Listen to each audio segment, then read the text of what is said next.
Hi and welcome. Let's have a look at the equinox coming up for the 21st of March. Equinoxes are when the sun is at 0 degrees Aries or the opposite point 0 degrees Libra. So the equinox at 0 degrees Aries is what we're looking at, and it's exactly on a new moon, which makes it doubly potent. I would normally do around this time. I would normally do a equinox video and a new moon video, but I can do it all in one because it's all falling on the same day. Equinoxes, the Aries equinox is the beginning of the astrological year, and a long time ago this is what we used to use as our true calendar, from Aries to Pisces. So I've always considered 0 degrees Aries around the 21st of March, 22nd of March to be the beginning of our true new year, where we're coming into a full cycle for, leading up for the next year. So the energies that this cycle contains, of course, is in the astrology, which I'm going to go over. So I just want to mention that I didn't do a last new moon video because we were hit with the cyclone here in New Zealand, and we were out of power for 3 weeks, so I was really unable to do any filming. We did have a generator, but it was extremely loud and it would have been quite a disruption. So that's why I didn't do a new moon last month. Sorry about that, guys. So you're looking at this one. It's a really interesting one, and there's some really important things that are sticking out.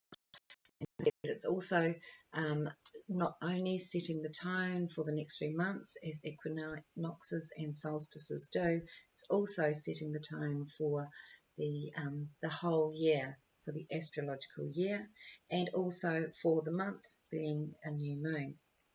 So, of course, with the new moon, when the sun and the moon conjunct, as you know, this is when a new cycle, the energies for a new cycle comes into play. When the sun hits one of these cardinal points, Aries, Cancer, Libra, or Capricorn, this is when we come into a new cycle for a new season and for the next 3 months. And then we have the astrological year, which again, like I said, is starting at 0 degrees Aries. So with the sun and the moon, being the new cycle for the astrological year, we're going to start with there. And, it's sitting right at 0 degrees Aries. Now, I can't remember in all my years of astrology of when the sun and the moon is sat exactly on this position. It would have at some point, because it seems to be, the new moons have been at 0 degrees, and of course they work in cycles of 28 days. We've got the division of the zodiac into 30 days. So, it's going to be sort of around the same point each month and slowly progress a degree each time. So I would say it would be over 30 years ago that we would be looking at this situation. So we're also sitting within that 30-year cycle as well, where the new moon is sitting exactly on the cuspal point of Pisces Aries. So, we have a few things on the cuspal point too, because we have a few things changing signs this month. And it started with Saturn on the 8th of March, which moved from Aquarius to Pisces. We also have Pluto on the 24th of March going into Aquarius. It's been in Capricorn for quite a long time. Gets a touch of Aquarius for a few months, and then it retrogrades back into Capricorn to do its final little bit in Capricorn right up to December 2024. The other sign we have going, changing signs, the other planet we have changing signs is Mars. And Mars has been in Gemini was in Gemini for a very long time, an unusually long time, and that's because we had quite a long retrograde last year going through Gemini. So it's finally moving into Cancer, and that is happening on the 25th of March. So with all these cuspal things going on, it's quite a time for things to start to shift and start to change. And, this will, of course, affect all the zodiac and the zodiac readings I do, where you will have some of these outer planets moving into your next sector. So the combinations we've got here, and I've just made some notes. So with the sun-moon, I'll just explain here. So with the sun-moon, this is the sun-moon point here at 0 degrees Aries. We have conjuncting Mercury, so the Sun conjuncts Moon and the Moon. The Sun conjuncts Mercury and the Moon conjuncts Mercury. And we also have the Sun conjuncting Neptune, and the Moon conjuncting Neptune. So there's a very strong Neptune-Mercury influence sitting exactly in between the Sun-Moon point. And that's what is called a midpoint, when you have a planet that sits exactly in the middle point of two other planets.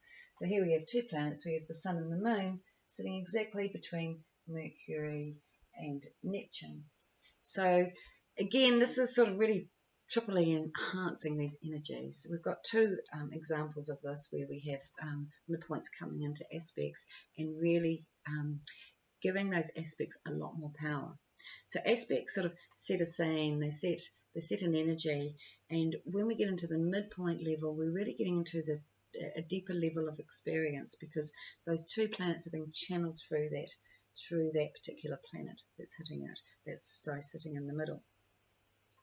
So Sun Neptune is all about our sensitive energies. It's very much like being Piscean energy. It's connects up and is very sensitive and connected to the subtle vibrational energies. It relates to musicians and artists, psychics, dreamers, anyone with empathy and understanding of others. It also can make us very impressionable and compassionate and empathetic. But it also can give us a craving for stimulants and sometimes make us feel confused or uncertain about where we're going or what our direction is. Or at another level, it can give us inhibitions, because the Sun is about our nature and how we express ourselves, how we express who we are. And with any aspects to the Sun, of course, that's going to affect that. So with Neptune there, it can sort of make us sort of feel maybe not worthy or not good enough in some levels. That's the more negative of the aspect. The Moon Neptune conjunction, that relates to psychic connection, again, intuitive understanding and a vision, but it can actually set us up for disappointments with others, especially if we have unrealistic expectations. It can be self-deception in that way, and can also give us vivid dream experiences. So it's, Neptune being so highlighted, we may feel a little bit confused in the 3D, so to speak, in the real world, in the physical world, but it is a time where we can bring down those higher vibrations into the physical world, whether that's through art, music, or psychic awareness and vision. So that can give us a sense of, like I said, hope. It can relate a lot to our ideals, and can also give us a really strong imagination. This is where we can have really good perception and vision, and a real sort of sense of the bigger picture of why a purpose or why something's taking place. It's in a position where it's sitting, above the Sun Moon, where it's sort of sitting in a place where we can really access it at a deeper level. So, great time to be writing down dreams, journaling in that way, or, really just going in meditation, just really going in a bit deeper and trying to understand and find answers for ourselves. So, with this sort of receptive energy that we have with Mercury, Neptune there, and with the Sun, Moon sitting in the middle, this, it's a great time for planning out abundance, and but it really can be at another level a feeling of confusion, deception, lies, or failures through incorrect behaviour. So I found that was actually in one of my books, and I thought that sort of quite an interesting description of this Mercury Neptune, because it is about our ideals and where we place our thoughts in our mind, where we deceive others or where we deceive ourselves through thinking the wrong thoughts, through picking up on negative energy. Neptune can represent the devil in tarot, in the sense that it can relate to our fears, and it can relate to where we just feel we don't understand, so we don't know, so we feel scared. But it can also relate to the Star card, which is like that higher vibration of connecting in and understanding that everything is perfect in your world, or in our world. So, this is an inner experience because it is connecting to the sun and the moon. It's relating to your physical and emotional being, or your spirit and your soul energy coming together. And with the Mercury Neptune, it's a great time to really reach for what you ideally would like in your life, but also a time to just do a check on what is reality, where your mind may have run away with you, where your imagination can run away with you, and you can be imagining things that aren't really happening. Or sometimes it can just be bringing out information into the light to see where we have been misinformed or misunderstood. So if you're experiencing any of these feelings around this time, you'll understand why. The other combination we have to the sun is the Mercury, the conjunction on the other side. What I just described then was more the midpoint, but now if we just look at the sun Mercury, sun Mercury is all about, one's personal ideas. It's like our thoughts, our opinions, it relates to how we see the world or how we understand the world. And, it's also our common sense, our conscious awareness of self and our objectives. The focus can be on occupation, or our goals and direction. And, there could be concerns over business projects or direction. So that's when we're going to be thinking about it, when Sun, Mercury conjunct. If we have this natally, if we have this in our own chart, this is something that we will be focused on, on a regular basis. With Neptune there, we could actually change what we think. We could change the way we're thinking. We could change our goals and our direction. We could become more conscious of what we really want now. Or we could just be feeling really confused about the whole situation, or a bit of both. But I think, again, my best advice with Mercury involved there is write down what you're really wanting at this time, because it's a great time for connecting and spiritually, tuning into yourself and manifesting. And when you start to write what you really, to start to write down the things that your ideals, or what you're really wanting to achieve for your future, a lot can come out of that. A lot of things you didn't even realize that you wanted can come out of that writing. So when you're doing that, you're really putting it out there to manifest. And like I said, this is a perfect time to do it, especially also with the moon conjuncting Mercury as well, because that is the writer's combination. It's a sort of inner knowing and understanding of who we are. Thoughts influenced by feelings, gives kind thoughts and nurturing qualities, good judgment. It relates to writers, speakers, and also relates to short trips. So on the negative, it can mean that our nerves are a bit highly sensitized. We can have changing views going on, like I said, but we can be a bit influenced by others through this. But there's also that on the negative side of it is, getting pulled into gossip, or propensity for lying, or being involved in deceit. So, these are the things that are going to come up. These are the things that are going to be addressed. And I think, if anything, it's more of an open, honest situation that's coming out than a deceptive one. But I think it's really where we're deceiving ourselves, with it being such connecting to such personal planets of the sun and the moon. So the next combination that's really interesting is the Sun square Mars. So, squares are 90-degree angle, and they're generally, conjunctions are really important, but, squares are just as important because they tend to physically manifest in this 3 to 4D world. So Sun here at 0 degrees Aries, and the Mars is down here. It's moving into, it's actually sitting here right now at 29 degrees, but by the 25th, and we're talking about the 21st here, of this chart being active, it's going to be exactly at 0 degrees Cancer. So the Sun square, Sun is all about our personal drive and our direction, where we want to put our energy, and Mars is about where we place our energy as well. So it's all about what is our direction, what are our goals, our objectives. It gives us a really strong drive or focus towards, either home situations, we might want to work around the home, or security. And I'm saying this as well because we have it going from the restless Gemini into the more stable and homely placement of Cancer. So I do think it's going to be time when we'll be looking at our home situations and security.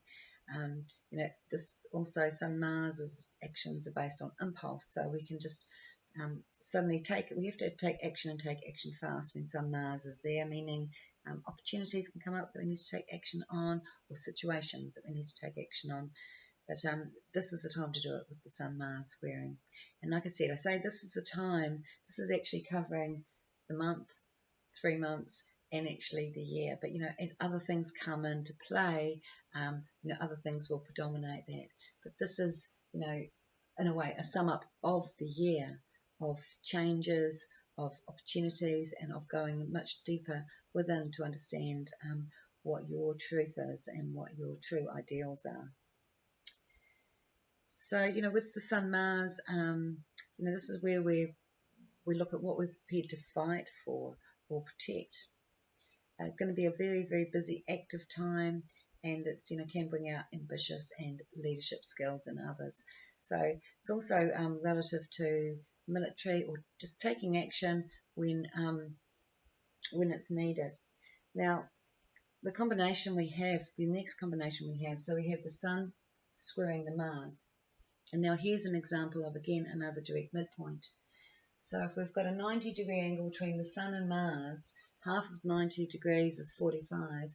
And so at 45 degrees, we have Uranus sitting here in Taurus. So that creates a direct midpoint of the energies of Sun, Mars, and then Uranus. Now, this works quite well with Uranus, especially for changes and for really wanting to get anything done. And where things can come in, when I say get anything done, as in, when does the action start? When do we get to move forward? So sudden changes of circumstances happen with the Sun semi-Uranus.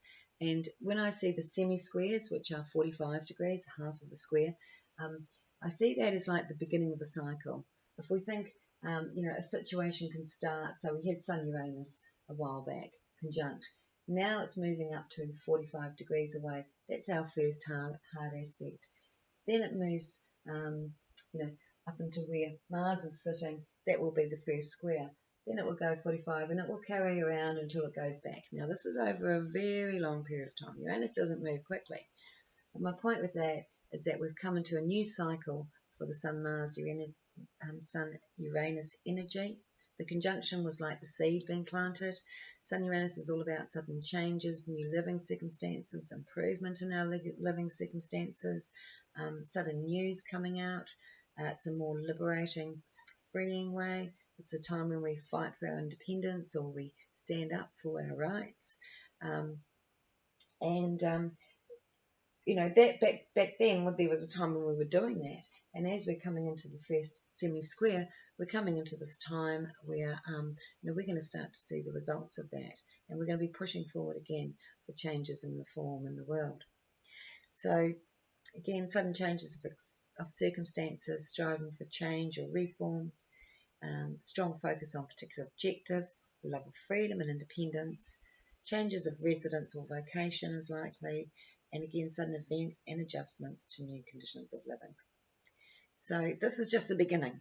Excuse me. So it may not be quite as dramatic as it sounds, but of course it's going to depend on where it's hitting your chart, what parts, it's affecting for you, and also what sort of areas you're in your life, as in, if you're about to step up into your true power, or if you're about to make a change. This is the change that is going to be so much better and so much more liberating for you.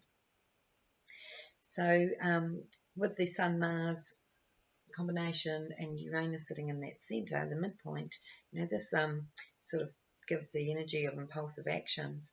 Excitement also can relate to the birth, combinations to do with birth. So it's a bit like birth. It's like, having to go through extreme and persevere with extreme pain and difficulties to give birth, but the joy and the love and the sense of,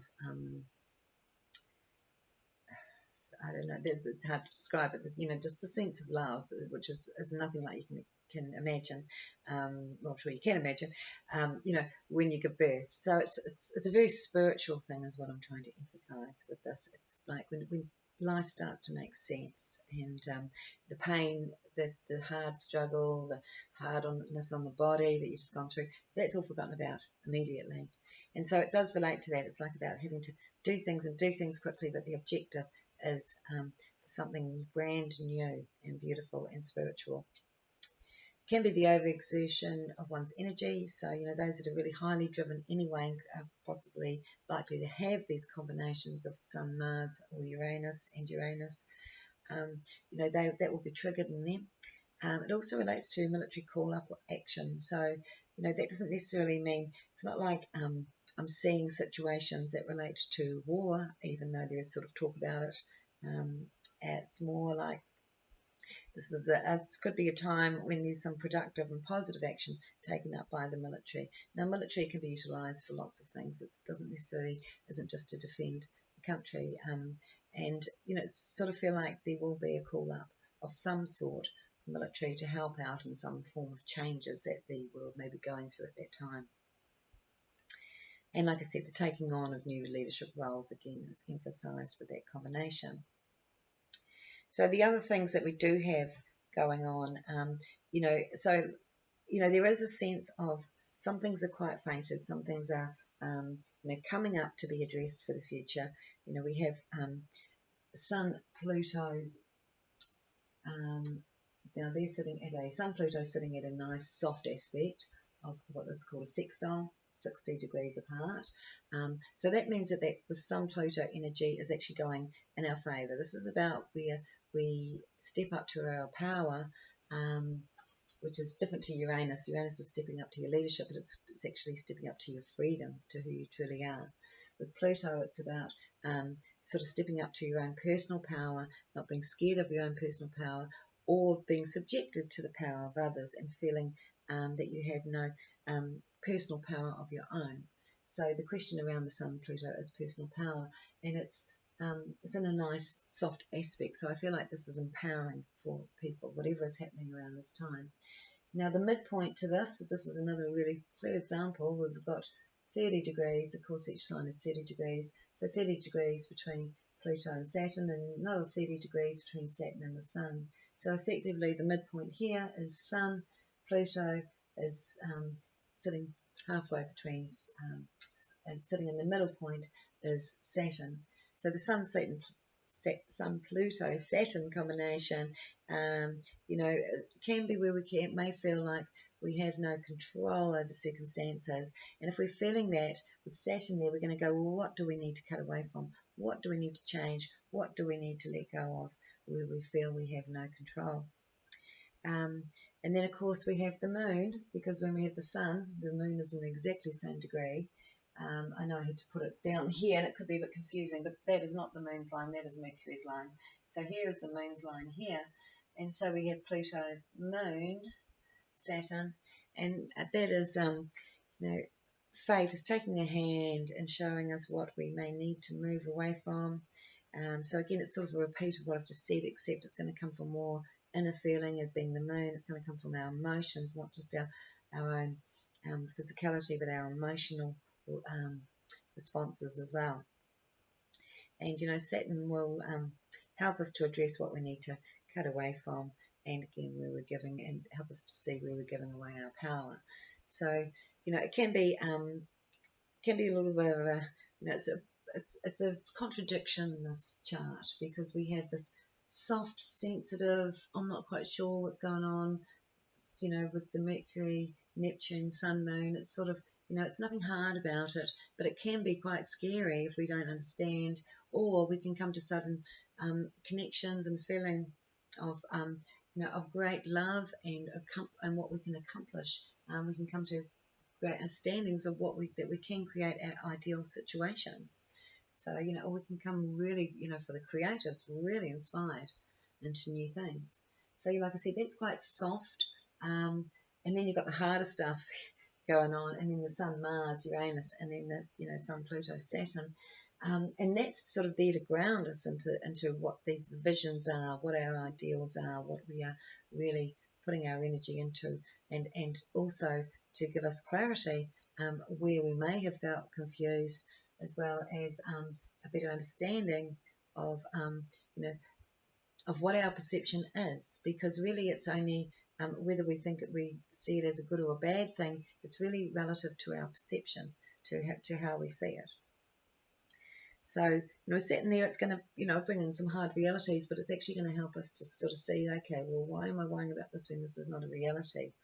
Or why am I thinking this fear when, you know, this fear is, you know, clearly showing it's not going to happen. This is where fate kicks in, where fate sort of steps in and starts to take a hand with things at this time. This is happening at a very collective level for the whole planet.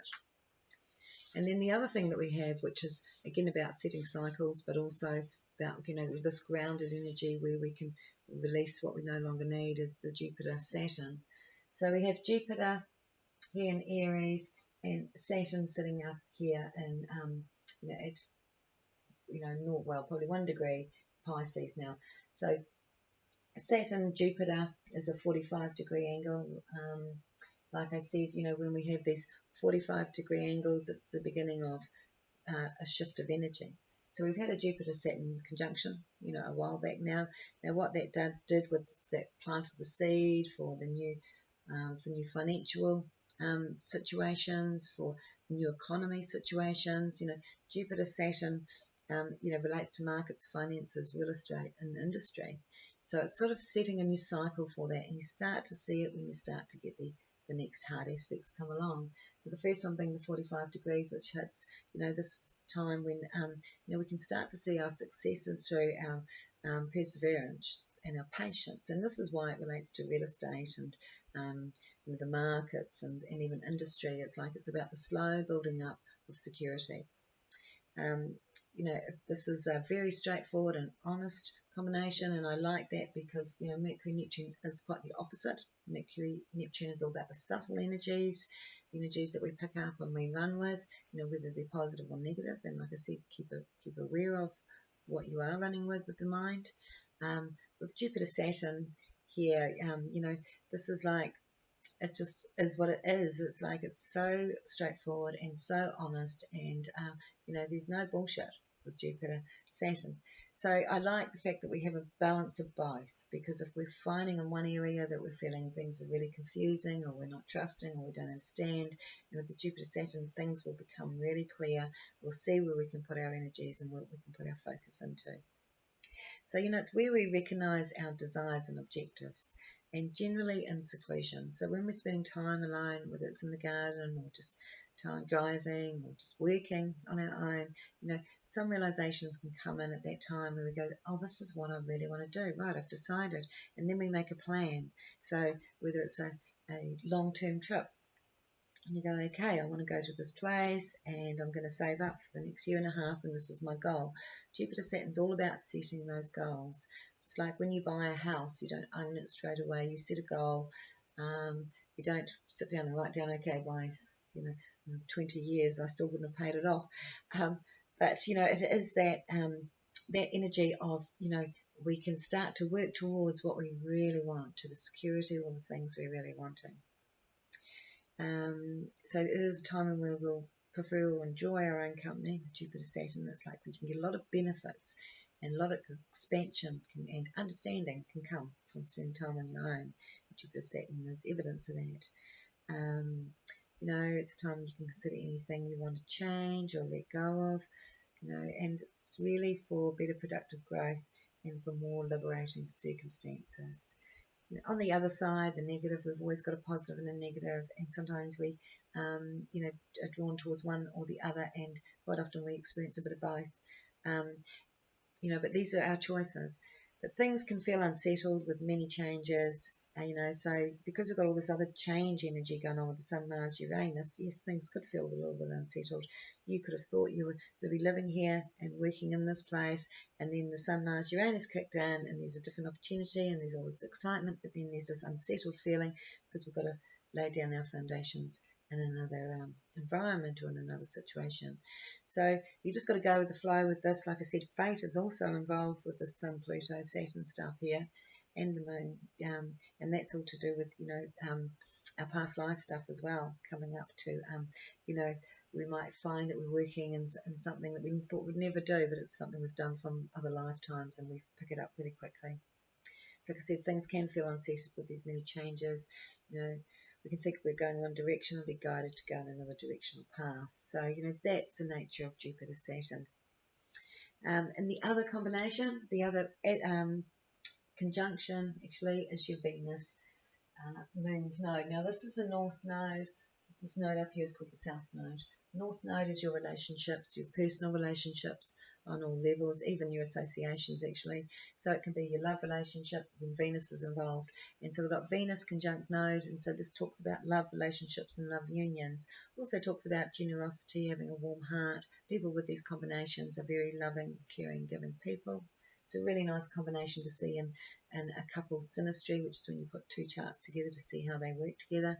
But yeah, Venus node it's a lovely combination. It's sitting there in Taurus, and this is a time when we could feel that love unions will have some sort of predominance or importance, and especially stable relationships with it being in Taurus. So there could be a strong, powerful attraction to another at this time. But this combination represents faithfulness and loyalty and generosity, warm and pleasant connections.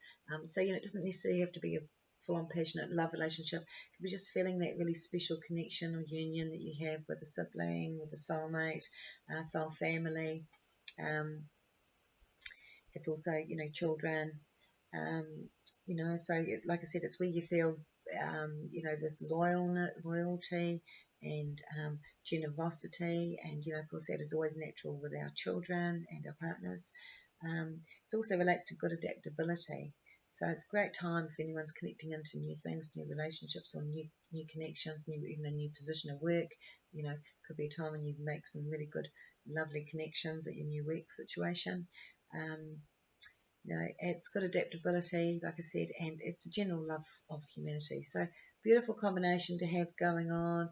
Again, a contradiction to the Saturn energy. The Saturn energy is really just coming through the midpoints. It's not like we've got any aspects to Saturn that there's really any concern, but that midpoint of the Sun Pluto Saturn and the Moon Pluto Saturn is important because it's involving the Sun Moon.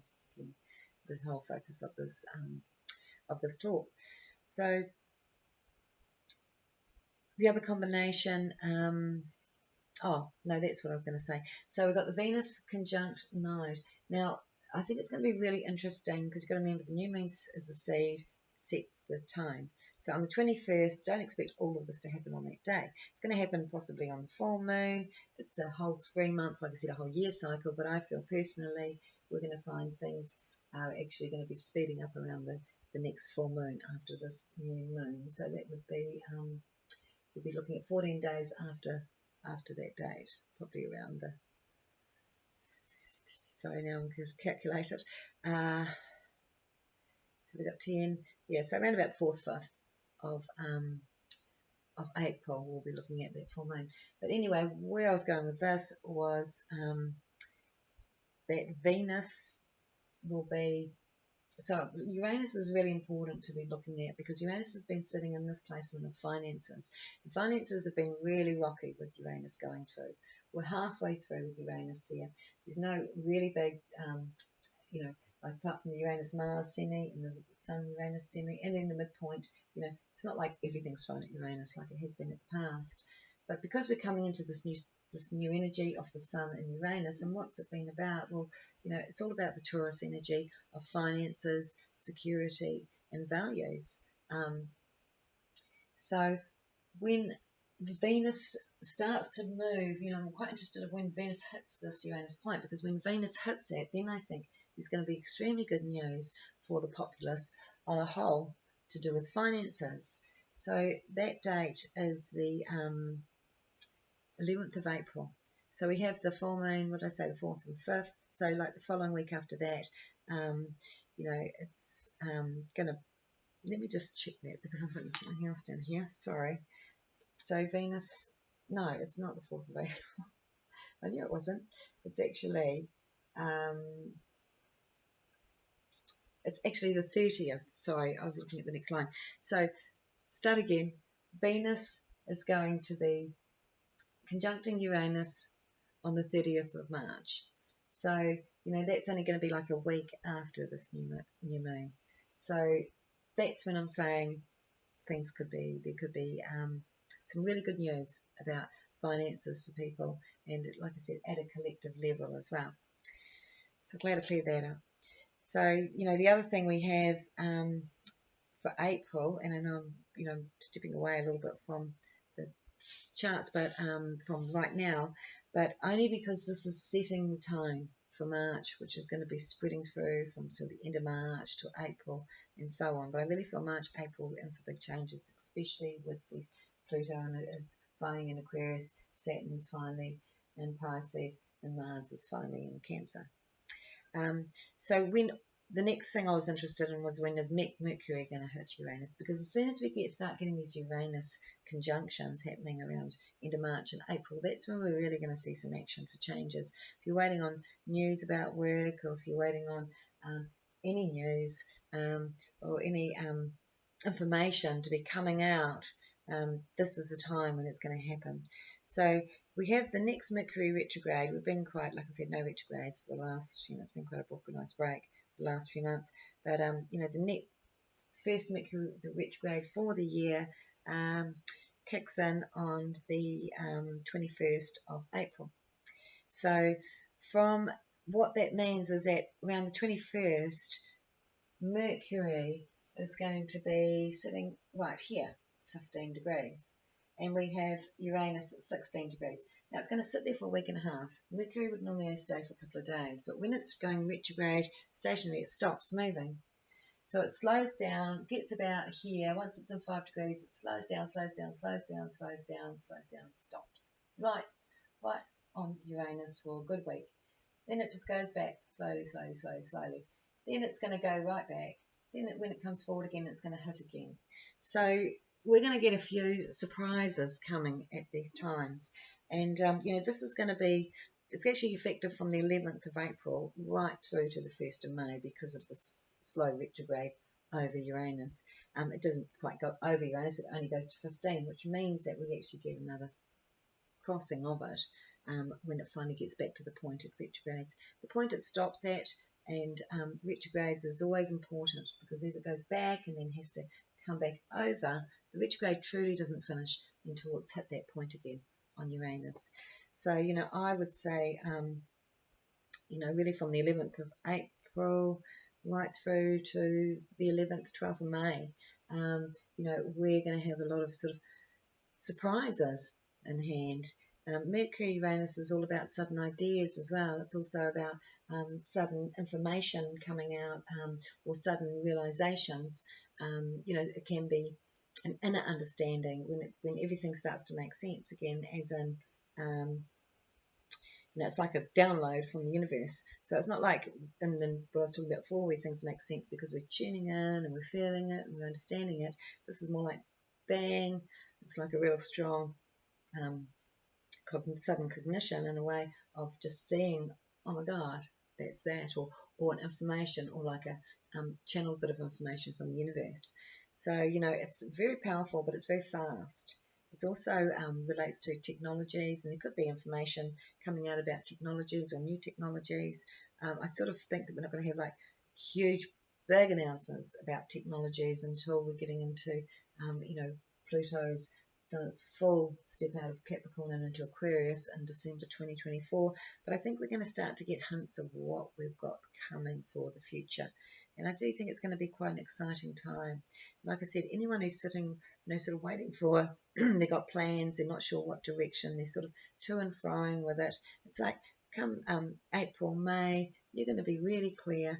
Things are going to be just presented to you. You'll be sure where you are,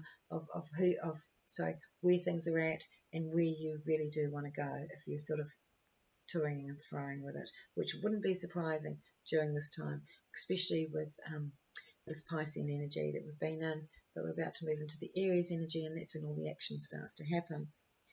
So what I'm going to do is I am going to do spreads for each of the zodiac.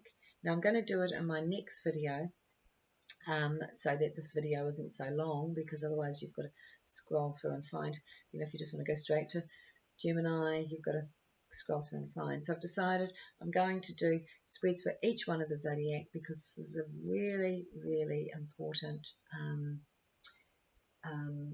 time, I feel. It's months. Like I said, how long has it been since we've had a sun, new moon, sun, moon, right at 0 degrees Aries, right on the equinox. And so I'm going to be doing that, and I'm going to do it by the elements. So in other words, I'll do it into 4 videos. So I'll do fire signs, earth signs, air signs, and water signs. But I will be, with the fire signs, I will be covering each of the zodiac. So I'm not going to do a general for just the fire signs. I will be covering Aries, Leo, and Sag. And what I will do is I'll put in the comments of those videos where the minutes are, so you can go straight to Leo if you don't want to listen to Aries, or you can go straight to Sag if you don't want to listen to the two. So that will make it a bit easier for you. Oh, and I almost forgot.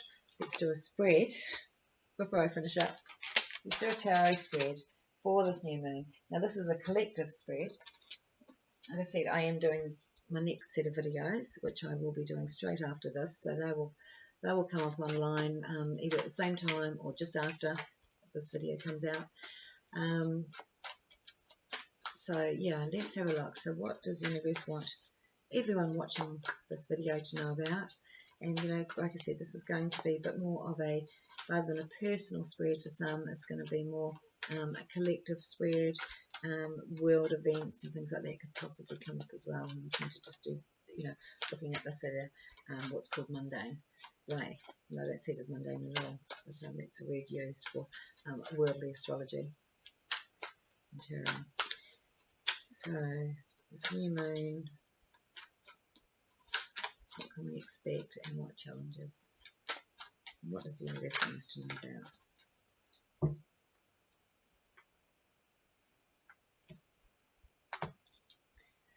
I don't need my glasses for cards.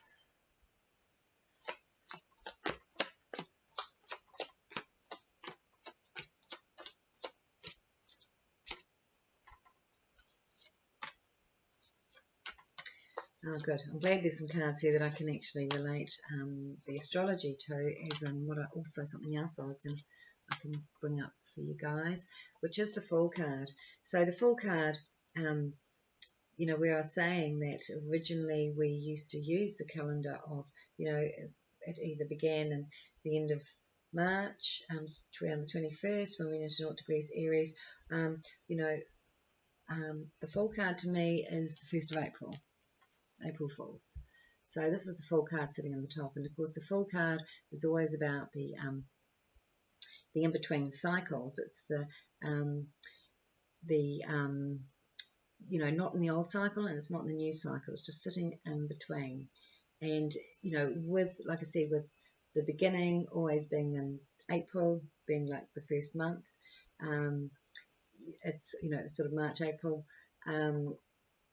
It's the Fool card is that in between time. So what I'm trying to express here is that before we went to the Julian calendar, we when we used to use the astrology calendar, because it worked for our harvest, it worked for knowing when spring would come, when autumn would come, and what we would use for that. We worked it through the stars and we worked it through astrology. When they changed it, and they changed it to January being the first month. Of course it wasn't. October is 8, so October shouldn't be the 10th month, it should be the 8th month. So, according to that would mean March would be the first month, but or the beginning, and it's moved into the middle. Now, apparently they left out something like 11 or 12 days. So if we go from the 21st of March to the 1st of April, we've got 10 days. And then they had 13 months, 28 days, and then what they called one day, I think it was something like 1 day out of time. So in other words, that day didn't belong to a month. It just sat there on its own, and it sat there in between the beginning and the end of the year. And this is where the Fool card comes in, and April Fool. So interesting that we have that day, April Fool. And I would, think there's a lot more for us to learn about what that true date was all about and why it was created.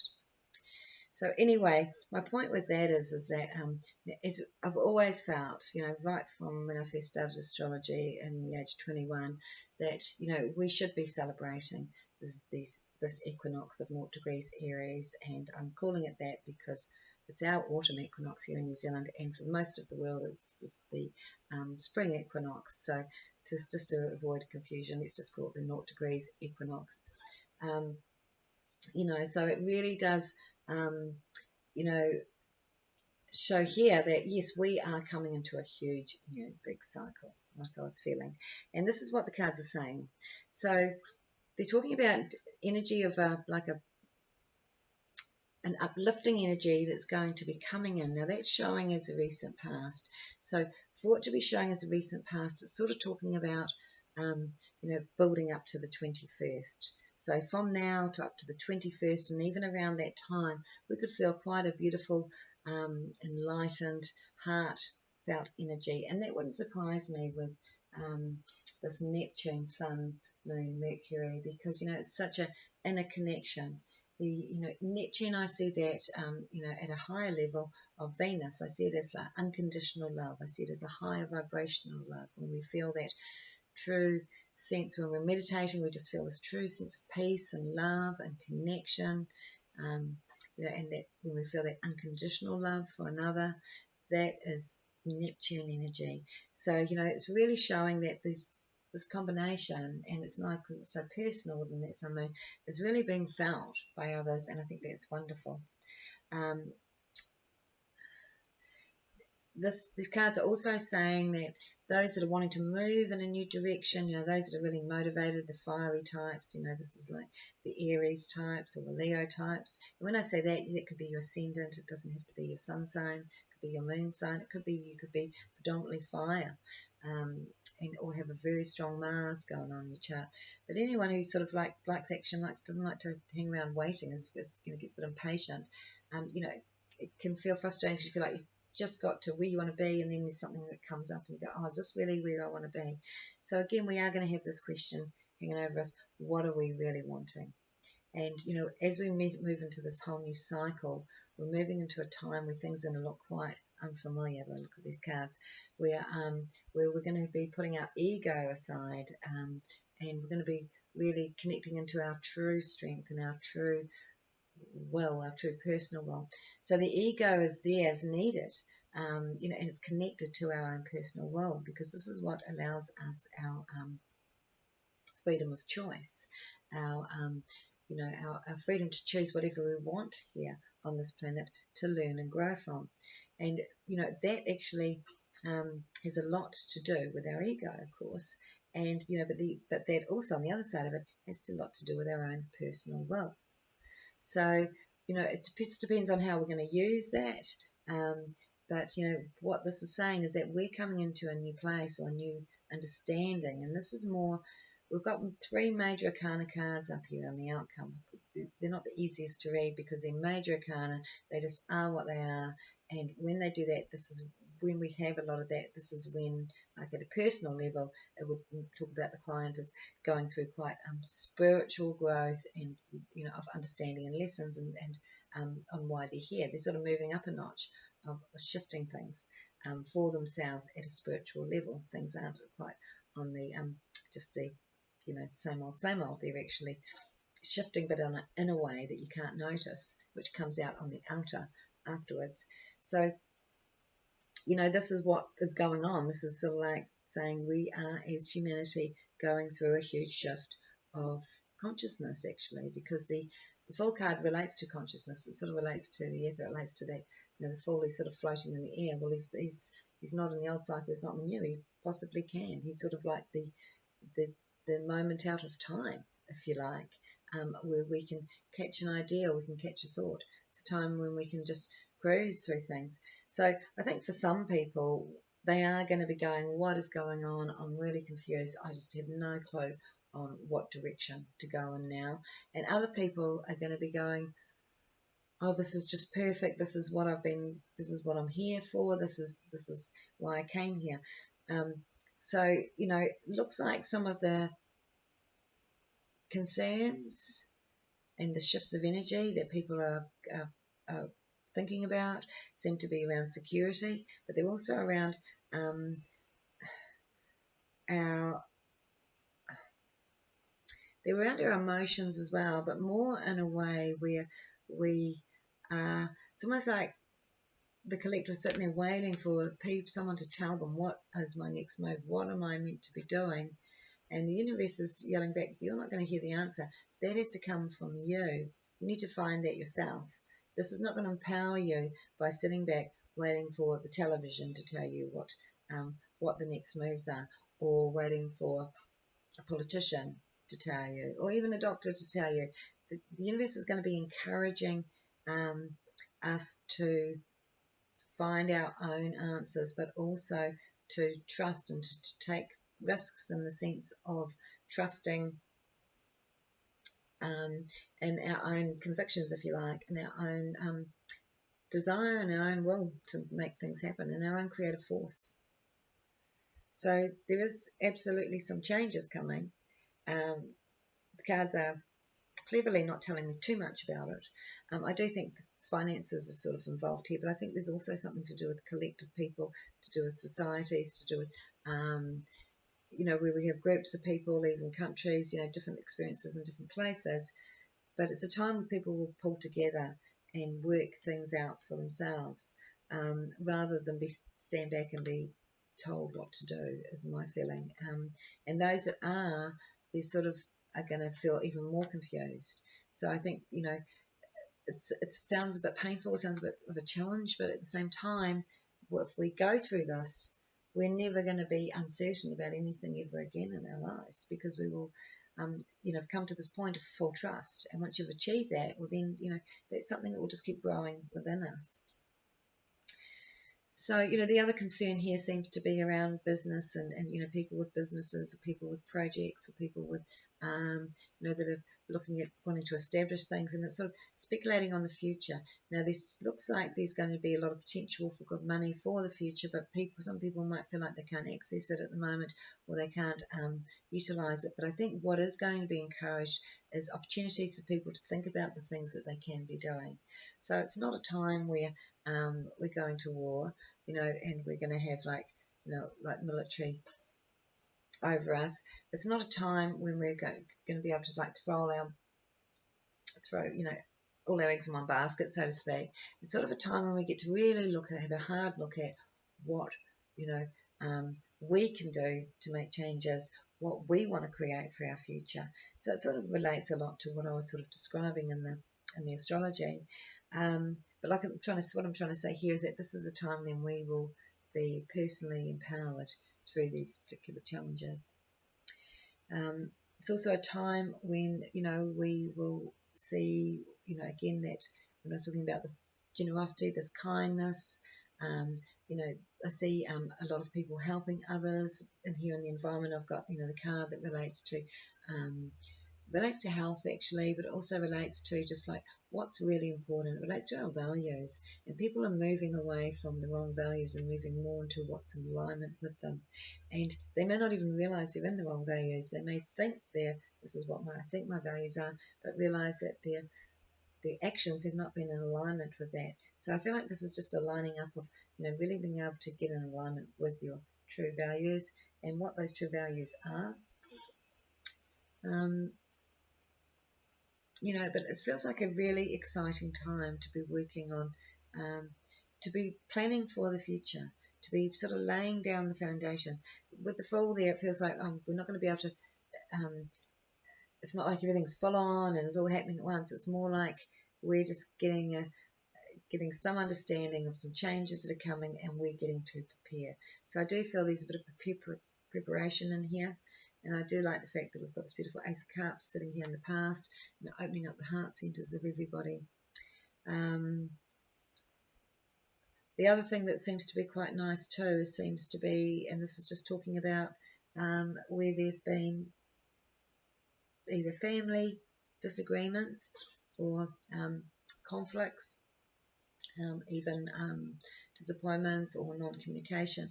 So I'm just getting here that things are going to sort themselves out in their own time, because with these realizations that are coming through, with this almost a still energy that's coming in, which is allowing people to have, like I said, these realizations or these understandings. This is more coming from the Neptunian side of things, where they sort of are going to be able to see others people's point of views a bit clearer. So it sort of helps to heal any rifts or any issues where we haven't been able to see things clearly. We've been very strong on one area, and this just sort of brings it back to balance to actually think, well, yeah, I can understand the situation, and that's how they felt in that, and so it just helps with repairing any sort of rifts or issues that have been around relationships on all levels, actually. So deeper connections coming in for those. And this is, I think, with this Venus node, like it is a really lovely time to do relationships and connections. So, the other big thing that's coming up here, the cards here seem to be all about connections are really important, new connections, new people that we're going to be around, soul families coming together to join for particular things. Those with a passion and a big heart are going to, really be rewarded and be able to move forward in a very productive way, but in a very unique way in the future. So, interesting, very not quite what I was expecting, but really interesting because, it's like nothing's being thrown as too much of anything. We're being a bit gentler, being a bit softer. There can be, hard experiences going on in the outer world, but this is still bringing people together closer and helping others to reach out and help those in need. So I hope you enjoyed that, and don't forget to check out my videos for this equinox, new moon, new astrological year as I call it, for each of you zodiac star signs. And also don't forget that you can use your ascendant sign and look at that as well, especially when I'm very relevant for when I'm going about the astrology and the placements. When I'm doing the spread, of course, that will also be relevant for the ascendants, but probably more so for the sun sign. So you can pick and choose what you want to listen to. But I hope you enjoyed this, and we'll see you again soon. And like I said, look out for those videos. Thanks. Bye.